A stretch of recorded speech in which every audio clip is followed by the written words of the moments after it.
will follow your word, oh Lord, with every step I take. I will listen to you, oh Lord, for you will show me the way. 이 시간 함께 나눌 하나님의 말씀은 누가복음 14장 25절로 33절의 말씀이 되겠습니다. 오늘 말씀을 제가 읽어드리도록 하겠습니다. 허다한 무리가 함께 갈새 예수께서 돌이키사 이르시되 무릇 내게 오는 자가 자기 부모와 처자와 형제와 자매와 및 자기 목숨까지 미워하지 아니하면 능히 나의 제자가 되지 못하고 누구든지 자기 십자가를 지고 나를 쫓지 않는 자도 능히 나의 제자가 되지 못하리라. 내 중에 누가 망대를 세우고자 할진대 자기의 가진 것이 중공하기까지에 족할는지 먼저 앉아 그 병을 예산하지 아니하겠느냐. 그렇게 아니하여 그 기초만 쌓고 능히 이루지 못하면 보는 자가 다 비웃어가로되 이 사람이 역사를 시작하고 능히 이루지 못하였다 하리라. 또 어느 임금이 다른 임금과 싸우러 갈새에 먼저 앉아 1만으로서 2만을 가지고 오는 자를 대적할 수가 있을까 헤아리지 아니하겠느냐. 만일 못할 터이면 저가 아직 멀리 있을 동안에 사신을 보내어 화친을 청할지니라. 이와 같이 너희 중에 누구든지 자기의 모든 소유를 버리지 아니하면 능히 내 제자가 되지 못하리라. 아멘. 유튜브를 찾아보면 세계 여러 도시에 짓다가 공사가 중단되어 오랫동안 흉물로 방치된 그런 빌딩들이 있습니다. 이렇게 공사를 끝내지 못하고 흉물스러운 모습으로 방치할 수밖에 없는 여러 가지 사정들이 그 건축주들에게 있었겠지만, 그러나 가장 중요한 이유는 공사를 계속할 수 있는 비용 조달의 문제일 것인 것입니다. 그래서 이런 사태를 방지하고자 반드시 건물을 세우고자 하는 사람은 먼저 자기의 가진 것이 준공하기까지에 족할는지 그 비용을 예산했어야 하는 것이라는 것입니다. 즉흥적인 충동과 준비 없이 시작한 일의 결과가 좋을 리가 없는 것입니다. 차라리 시작하지 않음보다 못한 결과를 만들어내게 된다는 것입니다.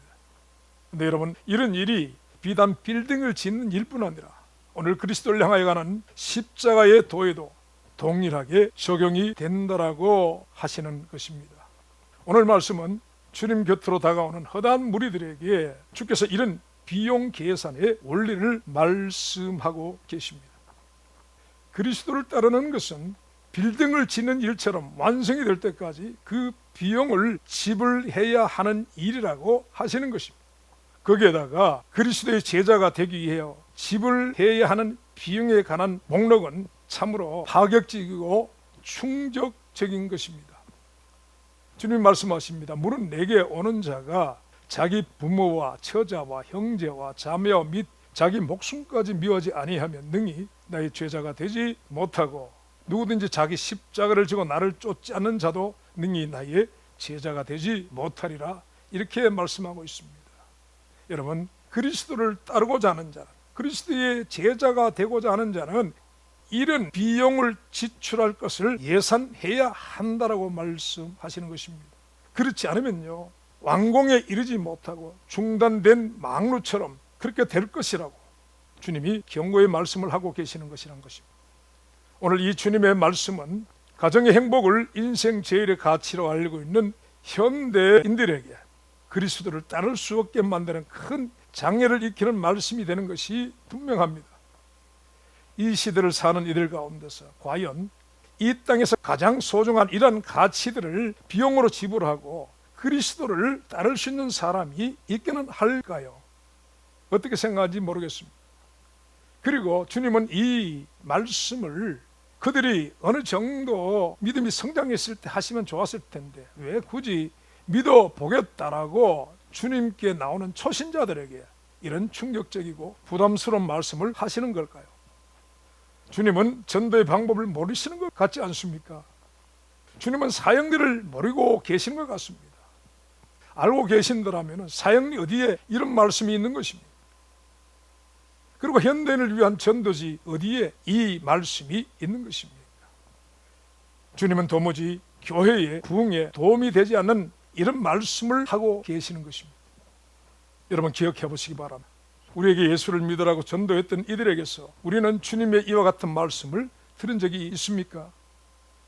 그리고 우리도 전도 대상에게 당신이 그리스도를 따르기 위해 이와 같은 비용이 들어갈 수 있다라고 말한 적이 있는 것입니까? 감히 말하지만 우리 가운데는 이런 말씀을 들은 적도 없고 말한 적도 없을 것이라고 생각합니다. 그저 하나님이 다 차려놓으신 밥상에 숟가락만 들면 되는 것처럼 그렇게 들었고 또 말해왔지 않습니까? 그저 값없이 받아 누리고 즐기면 되는 것으로 듣고 말하지 않았습니까? 그래서 그것이 복음이라고 하지 않았습니까? 그리스도를 얻고 그 안에서 발견되기 위하여 지불해야 하는 비용에 대하여 우리는 들은 적도 없고 말한 적도 없는 것이 사실이지 않습니까? 그래서 여러분, 오늘 이 시대의 기독교인들이 생각하는 믿음의 길은요, 부담이 없는 길입니다. 그리스도께서 다 지불해 주셨고 이루어지신 그 생명길을 값없이 그저 얻게 되는 것이 복음이라고 믿어오고 있는 것입니다. 그래서 기쁜 소식이라고들 이해하고 있는 것이 분명합니다. 우리가 그리스도를 얻기 위하여 무엇을 행하고 무슨 비용을 지불해야 한다는 것은 있을 수가 없는 일로서 우리의 믿음 안에서는 존재해서는 안 되는 불신앙의 일들로 여겨왔습니다. 여러분, 누가 맞는 것일까요? 끝까지 그리스도의 제자의 길을 가기 위해 예산을 세워야 한다는 주님의 말씀과 모든 것이 이미 지불되었기 때문에 더 이상의 아무런 비용이 필요 없다는 현대에 인기 있는 설교자들의 말이 맞는 것입니까? 베드로와 요한과 야고보는 갈릴리 바다의 어부들이었습니다. 주께서 그들을 생선 비린내로 가득한 그 삶의 현장에서 불러내시게 됩니다. 그들이 밤새도록 수고하여도 얻은 것이 없는, 그래서 빈 그물을 손질하고 있는 그들을 주께서 데리고 바다로 나가사 두 배가 잠기도록 고기로 채워주신 그 배 위에서 그들을 부르셨습니다. 내가 너를 사람 낚는 어부가 되게 하리라. 그러나 여러분, 그들에게는 늙은 아버지가 있었고 그리고 아내와 장모가 있었습니다. 그들이 사랑하고 부양하고 공경해야 할 가족들이었습니다. 그런데 그런 그들을 주님이 부르신 것입니다. 그런데요, 참으로 놀랍게 주님의 이 부르심을 따라 누가복음 5장 11절 말씀에 보면 저희가 배들을 육지에 대고 모든 것을 버려두고 예수를 쫓으니라 라고 그렇게 증거하고 있는 것입니다. 여러분, 그들은요, 그리스도를 따르기 위해서 모든 것을 버리는 그 비용을 지불한 사람들인 것이라는 것입니다. 그들이 배와 늙은 아버지와 저와 장모가 소중하지 않아서 그런 것일까요? 여러분, 주님의 이 부르심에는 현대 기복주의의 기독교인들이 받을 수 없는 그 비용 계산의 원리를 주님이 분명히 제시하고 있는 것입니다. 그리고 그 부르심에 베드로와 요한과 야고보는 순종으로서 그 비용을 지불했다라는 사실입니다. 누가복음 18장에는 영생을 원하며 그리스도 앞에 나온 청년에 관한 일이 기록되어 있습니다. 청년은 율법에 충실했고 게다가 관원으로서 권력자이며 큰 재물을 가진 부자이까지였습니다. 그는 이 땅에서 사람들이 원하는 모든 것을 다 가진 사람이었고 이 청년은 한 걸음 나아가 내 생의 영생과 복락까지 꿈꾸고 있는 사람이었습니다. 그런 청년이 그리스도께 나와서 영생을 얻기 위한 방법을 물었습니다. 내가 무엇을 하여야 영생을 얻으리까? 주께서 이 청년에게 대답하십니다. 누가복음 18장 22절 말씀에 예수께서 이 말을 들으시고 이르시되 내가 오히려 한 가지 부족한 것이 있으니 내게 있는 것을 다 팔아 가난한 자들에게 나누어 주라. 그리하면 하늘에서 보화가 내게 있으리라. 그리고 와서 나를 쫓으라. 이렇게 말씀하십니다. 여러분, 영생은 우리가 무엇을 위해서 얻는 것이 아니라 오직 영생이신 그리스도를 따른 데 있음을 주님이 분명히 말씀해 주신 것입니다. 그리고 주님은 그 청년을 향하여 다른 제자들에게 요구하셨던 그 비용 계산의 원리를 동일하게 청년에게도 제시하십니다. 그런데 어떠했습니까? 그 부자 청년은 주님이 요구하시는 그 비용을 지불하지 못합니다. 누가복음 18장 23절 말씀에 그 사람이 큰 부자인 거로 이 말씀을 듣고 심히 근심하더라고 했습니다. 그리고 동일한 내용을 기록한 마태복음 19장 22절 말씀에는 그 청년이 재물이 많으므로 이 말씀을 듣고 근심하며 가니라 라고 기록하고 있습니다. 청년의 이 저울추는 그리스도보다 그리스도를 얻기 위해 지불해야 하는 자신의 재물에 기울여져 있었다라는 것입니다. 여러분, 이 청년은 영생을 위한 망대를 그간 세워왔던 사람입니다. 그래서 어려서부터 계명을 다 지켜왔다라고 합니다. 젊음에다 부자에다가 성공한 관원으로서 그의 망대는 성공적으로 세워져 가고 있는 것처럼 보여졌을 것입니다. 그러나 여러분, 정작 그가 그리스도 앞에서 그 망대의 완성을 위한 비용을 요구받았을 때 그는 그 비용을 지불하지 못하게 됩니다. 그가 망대를 짓기 위해 자리에 앉아 예산을 해본 적이 없던, 생각지도 못한 비용이었기 때문이라는 것입니다.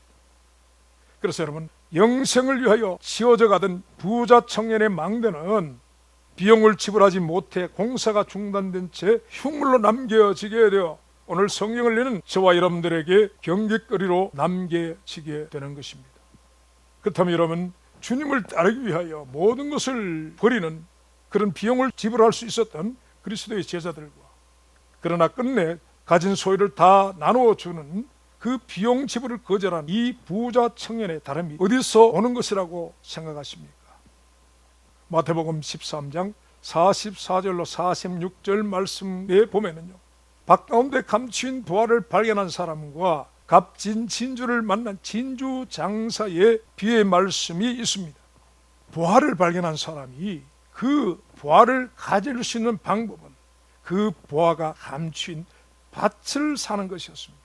그래서요, 그는 그 밭을 사기 위한 비용을 마련하기 위해 자신의 모든 소유를 다 팔아야 했습니다. 그러나 여러분, 그가 가진 모든 소유를 포기하고 그것을 팔아 비용을 지불하는 일은 그 사람에게 근심된 일이 아니었습니다. 여러분, 그것은요, 기쁨이요, 성공이 확실한 놀라운 투자였다는 것입니다. 진주 장사도 그렇습니다. 그는 탁월한 전문가였습니다. 진주의 가치를 분별할 수 있는 능력과, 그리고 그것을 얻기 위해 그가 어떻게 해야 하는지를 아는 지혜가 있는 사람이었다는 것입니다. 그래서 진주의 값어치를 알지 못하는 자의 수중에 있는 그 값진 진주를 얻기 위해서는 그는 즉시 자신의 소유를 다 팔아 그 진주를 얻게 됩니다. 그 진주는 자신이 지불한 비용과는 도무지 비교할 수 없는 값진 것이었다는 것입니다. 그래서요, 진주 장사에게 비용 마련을 위해 자신의 모든 소유물을 포기해야 하는 것은 근심이 아니었습니다. 그것은 성공이 확실한 놀라운 투자인 것입니다. 여러분, 주의 제자들은요, 그리스도라는 절대적 가치의 보화와 진주를 알아본 사람들입니다. 그래서 절대적 가치인 그리스도를 얻기 위해 기꺼이 상대적 가치에 속한 자신의 모든 소유를 팔아 기꺼이 그 비용을 지불한 농부와 진주 장사가 되게 된 것입니다. 그러나 부자 청년은 상대적 가치인 자신의 소유를 팔아 절대적 가치인 그리스도라는 영생의 진주와 보화를 얻을 수 있는 기회를 거절함으로써 소탐 대실의 어리석은 자가 되었다는 것입니다. 여러분, 이 둘의 차이는 최고의 가치를 어디에 두고 있느냐는 것입니다. 그리스도인가 재물에 있는가 이란 것입니다. 빌립보서 3장 7절에서 9절에 바울이 말합니다.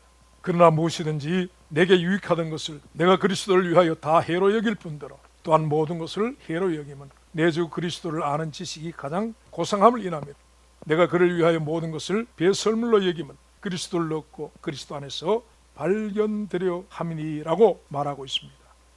여러분, 이 바울에게 그리스도와 비교할 수 있는 것은 세상에 존재하지 않았습니다. 고린도후서 11장 22절로 27절에서 이 바울은 그 그리스도를 위하여 이렇게 말하고 있습니다. 그리스도의 일꾼으로서 수고와 옥에 갇히는 것과 수도 없이 매를 맞고 여러 번 죽을 고비를 겪었다라고 말하고 있습니다. 유대인들에게 40에 하나 감한 매를 5번 맞았고 태장으로 3번 맞고 1번 돌로 맞고 3번 파선하는데 일주야를 기품에서 지내고 강의 위험과 강도의 위험과 동족의 위험과 이방인의 위험과 신의 위험과 바다의 위험과 거짓 형제의 위험을 당하고 수고하며 애쓰고 여러 번 자지 못하고 줄이고 목마르고 여러 번 굶고 춥고 헐벗었다라고 그렇게 말하고 있습니다. 여러분, 이것이 바울이 그리스도를 얻고 그리스도 안에서 발견되기 위하여 지불한 자기 부인과 자기 십자가의 비용의 명세서라고 할 수 있습니다. 보화가 감추인 밭을 얻기 위해 농부가 지불한 그 비용의 명세서이며 값진 진주를 얻기 위하여 진주 장사가 지불한 비용의 명세서라고 할 수 있습니다. 여러분, 이것을 율법의 행위라고 비난한 자가 있다면 그는 그리스도를 얻기 위한 비용 지불을 거절한 부자 청년과 같은 자인 것이 분명한 것입니다. 그런데 여러분, 오늘 이 시대에는 아무런 비용 지불이 없이 모든 것을 거저 얻으려는 이러한 부자 청년과 같은 공짜 신학과 설교가 만연합니다. 말하자면 내 것은 내 것이고 하나님 것도 내 것이라는 사상입니다. 그래서 내 것에 대한 포기는 있을 수가 없습니다. 그러나 하나님 주시는 것은 무조건 값없이 거저 얻는 공짜여야 한다라는 그런 신학인 것입니다. 하나님이 우리에게 예수 그리스도라는 은혜를 주신 것은 우리가 그 값을 지불할 수 없기 때문인 것입니다. 그래서 그냥 주시는 것이 맞습니다. 그러나 여러분, 우리에게는요, 그 은혜 가운데 나가기 위해 포기해야 하는 것들이 많이 있다는 것입니다. 그리스도께 나가는 길을 가로막는 장애물들과 결박들을 제거해야 하는 우리 몫의 일들이 있다는 것입니다.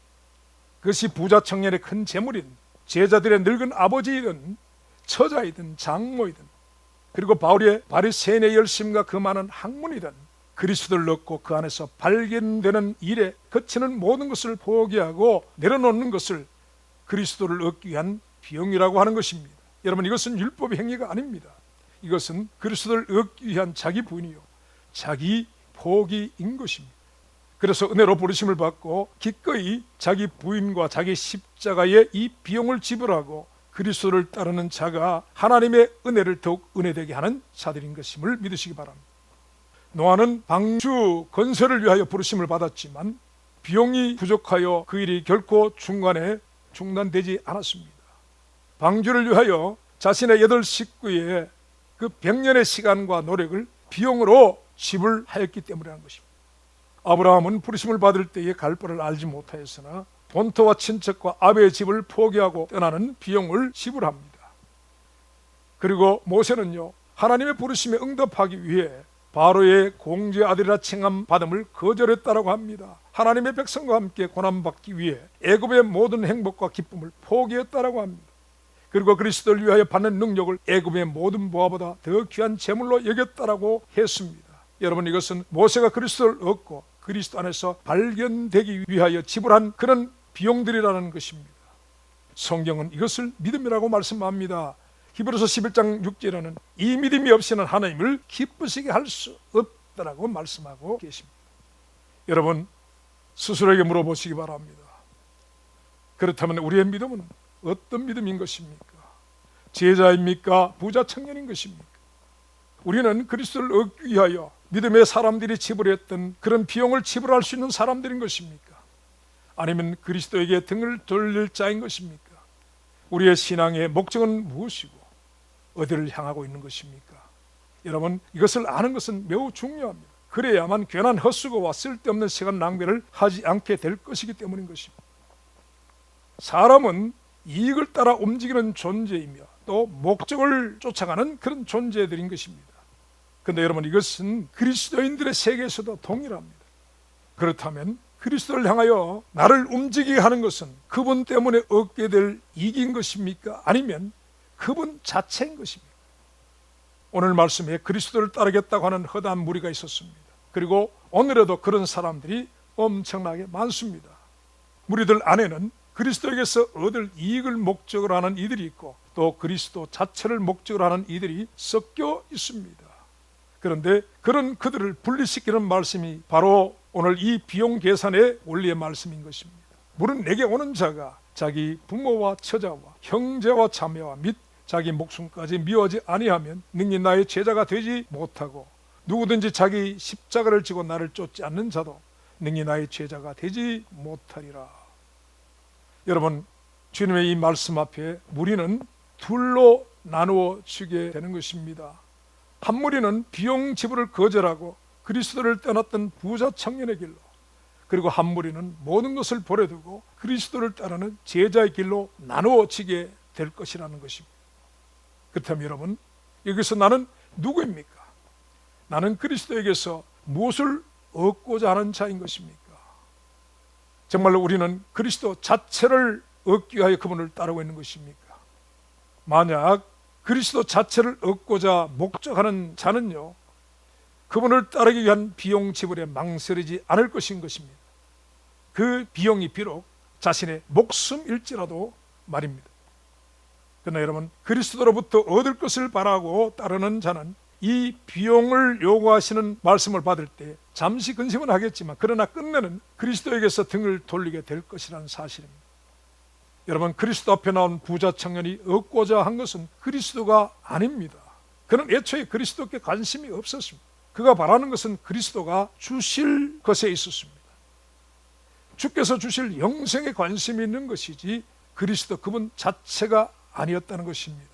그런 청년이 자신의 모든 소유를 포기하고 그리스도를 따르라는 그 말씀을 순종하는 것은 불가능한 것인 것입니다. 여러분, 그의 목적은 영생이었지 그리스도가 아니었습니다. 그가 원한 것은 이 땅의 재물과 하늘의 영생을 다 가지고자 한 것입니다. 하지만 어떻습니까? 그리스도께서는 그런 청년을 그리스도와 재물이라는 그 선택의 두 갈래 앞에 세우셨다는 것입니다. 여러분, 주님이 말씀하시는 것은 둘을 함께 잡을 수가 없다라시는 것입니다. 하나만 선택하고 그래서 그 하나만을 붙잡으라고 하시는 것입니다. 그러자 그 청년의 선택은 재물이었습니다. 청년은 기꺼이 그리스도라는 영성을 포기하고 자기 소유의 길로 달려갔습니다. 그래서 그는 그리스도와 상관이 없는 자가 됩니다. 여러분, 이 청년의 선택에 대해 들으시면서 웃음이 나십니까? 이것은 비웃을 일이 아닙니다. 여러분, 심각한 것은 이 선택의 일이 남의 일이 아니라 바로 오늘 저와 여러분의 일이라고 하는 것입니다.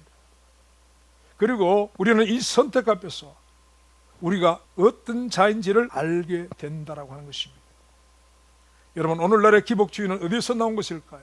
아브라함도 부자고 이삭도 부자고 그래서 우리도 부자가 되어야 한다는 성경에서 나온 것일까요?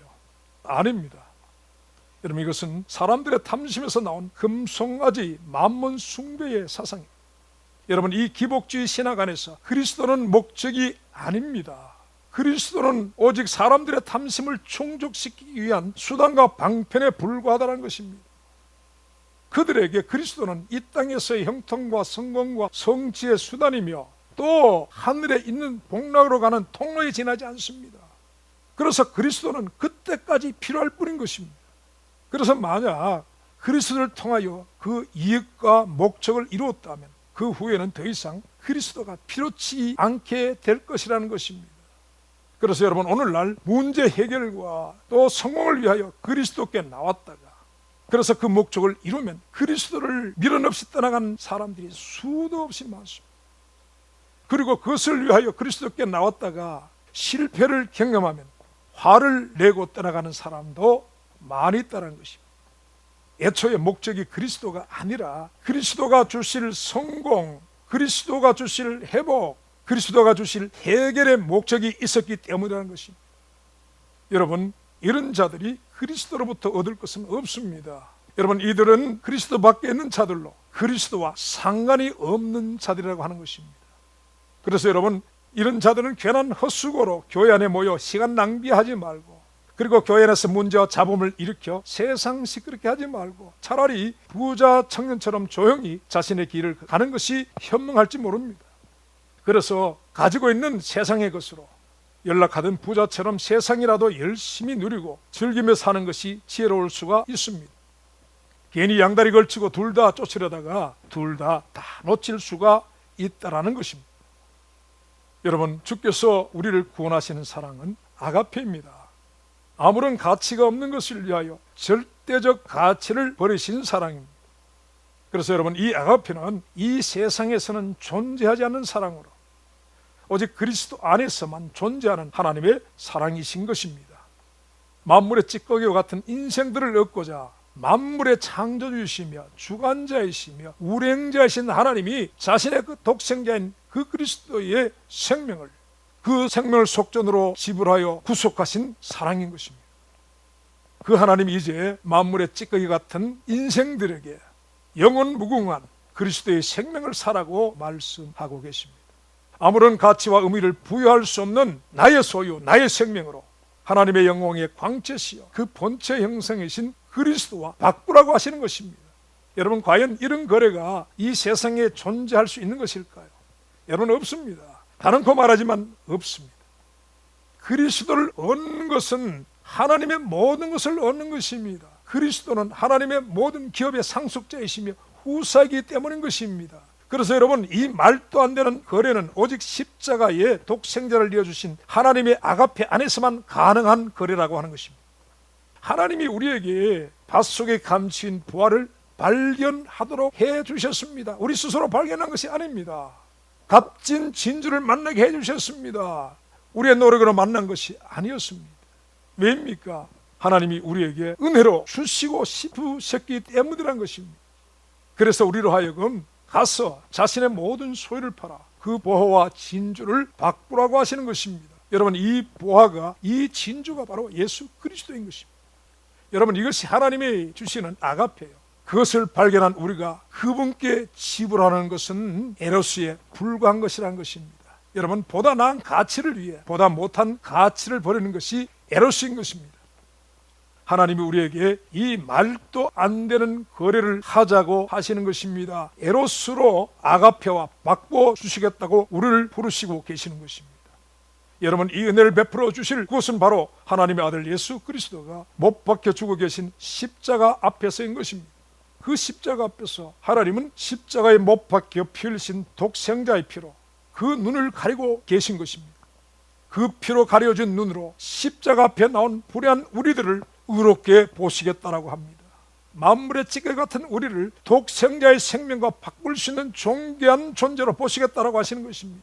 독생자 그리스도 예수의 피 묻은 원수된 자들을 아들을 버리신 그 품 안으로 받아주시겠다고 하시는 것입니다. 여러분, 하나님은 독생자의 피 흘리신 십자가 앞에서 일방적으로 우리에게 치우쳐 하나님께 불리한, 그래서 굉장히 잘못된 거래를 제안하셨고, 그래서 만물의 찌개 같은 우리로 하여금 하나님을 아버지라 부르도록 허락해 버리셨다라고 하는 것입니다. 여러분, 그래서요, 이 십자가는 인생들이 잡을 수 있는 최고의 기회인 것입니다. 불의한 우리 인생이 거기서만 독생자의 피로 눈을 가리고 계신 하나님을 만날 수가 있습니다. 그러나 그것을 벗어나서 만나는 하나님은 우리의 죄와 불의에 진노하신 하나님이신 것입니다. 살아계신 말씀으로 우리의 혼과 영과 및 관절과 골수를 찔러 쪼개는 하나님이십니다. 그래서 모든 것을 벌거벗은 것처럼 드러내시는 분이시라는 것입니다. 불꽃 같은 눈으로 우리의 심장과 폐부를 감탄하시는 하나님이십니다. 절대로 한치의 오류나 실수가 없이 심판하시는 분이시라는 것입니다. 우리 행한 대로 다 갚으시고 한 홀이라도 그냥 흘러보내시는 법이 없으신 무하신 하나님이십니다. 여러분, 그 하나님의 의로심 앞에 스스로 설 수 있는 인생은 없습니다. 하나도 없습니다. 그 하나님 앞에 부정한 우리가 더러운 옷 같은 우리의 의를 거치고 그분 앞에 서지 못합니다. 바람에 몰려가는 쇠폐한 잎사귀 같은 죄 많은 인생이 그분 앞에 설 수가 없다는 것입니다. 하나님의 독생자가 빌리신 십자가의 그늘을 벗어난 인생들이 만나게 되는 것은 죄인들에게 진노하시는 하나님의 공의인 것입니다. 그래서 이 죄악의 땅에서 성공한 인생이란 십자가 앞으로 돌아와 거기에 못 박히신 그리스도를 얻은 자들이라는 것입니다. 그들은 독생자의 피로 눈을 가르신 하나님께 발견된 자들이 되는 것입니다. 그래서 이 십자가는 이 땅의 모든 인생들이 돌아와야 하는 곳이요, 그곳에서만 하나님의 진노를 피할 수 있는 곳이라는 것입니다. 여러분, 그곳에서 우리가 십자가에 못 박히신 하나님의 아들의 이름을 부를 때에 그 아들 안에서 약속하신 것으로 하나님이 응답하신다는 것입니다. 여러분, 죄사함과 구원과 영생이 그 십자가의 그리스도 예수 안에 있는 것입니다. 그런데 여러분, 이 십자가로 돌아오는 길에는 장애물이 많습니다. 그러나 이 장애물을 넘어서려고 그것을 내려놓고 처리하는 것이 우리가 십자가 그리스도 앞으로 돌아오는데 지불해야 하는 비용인 것입니다. 여러분, 그 비용을 노아가 지불했고 아브라함이 지불했고 모세와 바울이 지불했습니다. 그리고 히브리서 11장에 우리가 알지 못하는 수많은 무명의 그리스도인들이 그리했습니다. 그리고 여러분, 오늘 저와 여러분들도 그 비용을 지불해야 하는 것인 것입니다. 여러분, 어떻습니까? 우리는 이 비용을 지불할 준비가 되어 있습니까? 그렇다면 여러분, 우리는 주님의 이 말씀을 아멘으로 받아야 합니다. 물은 내게 오는 자는 자기 부모와 처자와 형제와 자매와 및 자기 목숨까지 미워하지 아니하면 능히 나의 제자가 되지 못하고, 누구든지 자기 십자가를 지고 나를 쫓지 않는 자도 능히 나의 제자가 되지 못하리라. 여러분, 아멘이신 것입니까?